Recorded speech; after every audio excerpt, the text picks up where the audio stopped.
গোয়েন্দা সূত্রে জানা যায়, সাগর পথে মালয়েশিয়া পাচারের উদ্দেশ্যে নারী ও শিশুসহ বিপুল সংখ্যক ব্যক্তিকে টেকনাফের বাহারছড়া পিনিসভাঙ্গা পাহাড়ি এলাকায় বন্দী করে রাখা হয়েছে। প্রাপ্ত তথ্যের ভিত্তিতে আজ 24 অক্টোবর 2025 তারিখ শুক্রবার মধ্যরাত 2টা হতে সকাল 7টা পর্যন্ত বাংলাদেশ কোস্টগার্ড উক্ত এলাকায় একটি বিশেষ অভিযান পরিচালনা করে। অভিযান চলাকালে কোস্টগার্ড সদস্যরা উক্ত পাহাড়ের চূড়ায় পাচারকারীদের গোপন আস্তানা হতে পাচারের উদ্দেশ্যে বন্দী থাকা নারী ও শিশুসহ 44 জন ব্যক্তিকে উদ্ধার করে।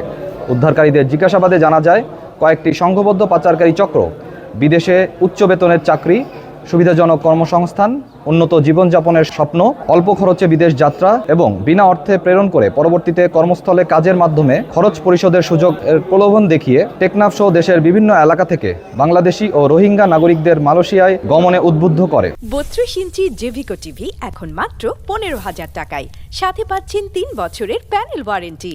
টেকনাফের গহীন পাহাড়ে গোপন আস্তানায় জিম্মি করে রেখেছিল। পরবর্তীতে পাচারকারীরা তাদের সুবিধাজনক সময়ে মেরিন ড্রাইভ সংলগ্ন উপকূল হতে বোট যোগে মালয়েশিয়ায় পাচার করার পরিকল্পনা করেছে। তারা আরও জানায় যে পাচারকারীরা তাদের আটকে রেখে নির্যাতনের মাধ্যমে মুক্তিপণ আদায় করার চেষ্টা করছিল। অভিযান চলাকালীন কোস্টগার্ডের উপস্থিতি টের পেয়ে পাচারকারীরা পালিয়ে যাওয়ায় কাউকে আটক করা সম্ভব হয়নি। তাদের আটকের নিমিত্তে কোস্টগার্ড এর গোয়েন্দা নজরদারি ও অভিযান চলমান রয়েছে। মানব পাচার রোধে বাংলাদেশ কোস্টগার্ড ভবিষ্যতে এ ধরনের অভিযান অব্যাহত রাখবে।